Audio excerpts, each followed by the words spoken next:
Alright, what is going on, guys? This is Oink here, and this is the first proper episode for my new seasonal event series. Today we're covering the latest in the expert level seasonal events, which is the sports truck race, is what it's called, or just pickup truck race, I think is the actual name. The regulations is a 470 performance points limit, and max tyre is the sports hard, and obviously there's only a very few amount of trucks you can actually get, so you actually have to have one of the listed trucks. My choice of vehicle is the Chevrolet SSR. The reason I went with this one is because it's got like a wider chassis and it's not quite as tall as some of the other pickup trucks, and you get that nice and low center of gravity with it. It doesn't swing around as much on the track, and I just feel like the handling's a little better.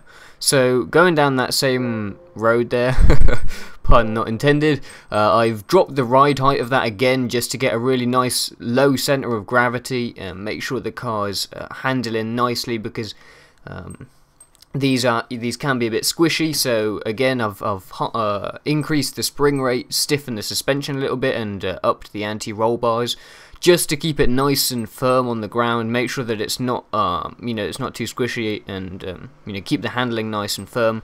I've set a tiny bit of camber just to get that tiny little bit of extra grip coming around the corners, a bit of extra power.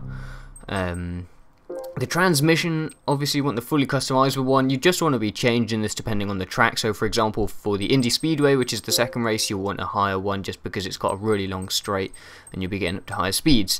Now generally the sort of reaction rate on the acceleration on these guys is a bit slow, so to help it through the gear changes, I've actually gotten the flywheels and the clutch upgrades just to keep it really smooth on the acceleration, and so I don't lose any power in there.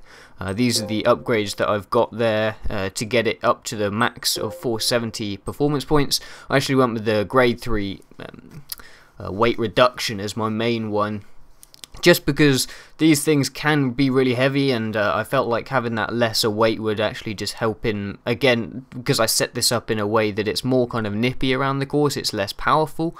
I went with that weight reduction instead of just more engine power. Now the first race is the Rome circuit, and this one's not too much of a challenge. I think I came into first after 4 laps, so I had about a one lap whilst I was in the lead. With some of these, you will actually be able to tone down your car. Some of you may or may not know about the performance differentials. If you have a car with a lower performance points than the maximum, so okay, the maximum is 470. Let's say you have 440. This is actually the example given on Gran Turismo, so you can have a read of it there. If you go with something that's say 440, so it's a little less powerful than the rest of the competition and the maximum standard, you actually get better rewards. And it says that if you go with 440 with a 470 maximum, that is almost double the rewards. So if you're on 200% and you're getting double, I mean, it's a lot. You can really boost your credits and experience if that's something that you're really looking for, if you really want to max out, and also give yourself more of a challenge. Like I said, some of these are more challenging than not, so for some of them you may want to just stick with the maximum, and for others you can probably find a bit of leeway, drop off some of your power, and really, get the most out of the performance differential system and get a nice boost of credits. Like I said, the first one wasn't too tricky, so I won't go into too much. You should find that relatively easy. The next track is Indy Speedway. Now this is obviously a little bit more fast, but also you got the technical sections. I upped my transmission to about 160, I think, because I was looking for the slipstreams down the straight and get a nice top speed. Obviously these things aren't the most nimble through the corners. Like I said, the way that I set this up, I was looking for something that was a little quicker through the turns and not necessarily as powerful down the straights. So again, I mean, it's that balance, and I think I won again with that one with about, I was probably about 2 laps ahead. Well, I overtook with about maybe a lap and a half or 2 laps to go. So again, you can probably find some performance differential in that one. The Suzuka is course number 3. I actually found this was one of the more tricky courses. Obviously it's a really more technical course. This is one of the harder courses in the game, and again, you have to be really on point with this one. I wouldn't recommend taking too much off your car because I didn't come in that much ahead of the guy in first or second, you know, with me being in first. I drove a pretty consistent 5 laps here, and you can see I'm just coming into second there. I've skipped ahead and come into second, I think, on the 4th lap here. So you can see working my way up to first. I get first, coming in just around the last little chicane into the last lap. So I was in first for about a lap of the race. But the thing is with this, I mean, you have to be confident. If you're going to slip off, and because there's lots of sand around, you can easily spin and all sorts of things.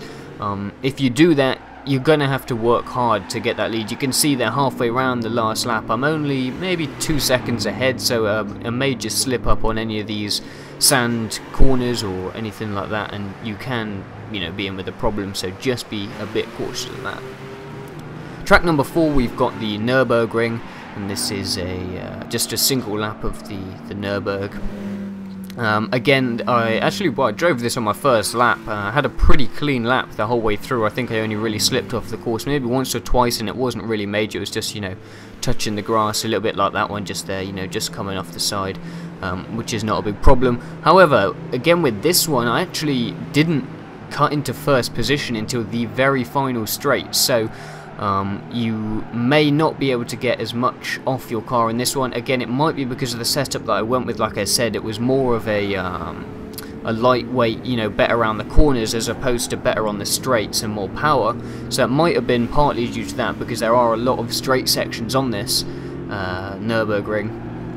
Again, it depends how you're going to set your car up, but I found that I only managed to come into first place on the very final straight. I've sped it up here. You can see that actually this generally was the case with all of the tracks, that once you get yourself into third, I think it was the 2 Toyota X runners, I believe they're called, or something X in the name, was in the first and second, and they usually built up a fairly reasonable lead on the rest of the pack. You can see that I come into first. So that's the final straight. I'm only about, what, 50 meters ahead there. So I didn't win by much, but yeah, you'll find yourself just playing a catch-up game with second place and first place for most of these. Now this final one, as usual, is a custom track on Mount Aso, I think it's called. This one was really weird. It was all like janky and crazy hills, and like part of the tracks would just be like sideways and stuff, like really weird course. Made it really difficult because of the sort of bulk of these cars. If you get clipped, or if you clip someone else on one of these like tilted bits or on one of the little sloping hills or anything like that, it's really easy to spin these. I mean, they generally have a lot of oversteer anyway. I've found all of the pickup trucks have quite a bit of oversteer. So just that is one thing to bear in mind throughout all of these, but especially on this course, just try and avoid making contact with the other cars if possible, because it can really cause a risk of making your car lose the grip, and especially, like I said, when you're on the sloping sections and the little lumps and hills that you get. If you take a clip there, the weight's already changing a lot from wheel to wheel, which is what causes slips on the road and that sort of thing anyway, so really be careful with that one, but it shouldn't be too much of a problem. That's the end of the video. I hope you enjoyed this one. Next one will be on whatever comes next, so I hope you guys enjoy this, and I'll catch you guys soon. Peace.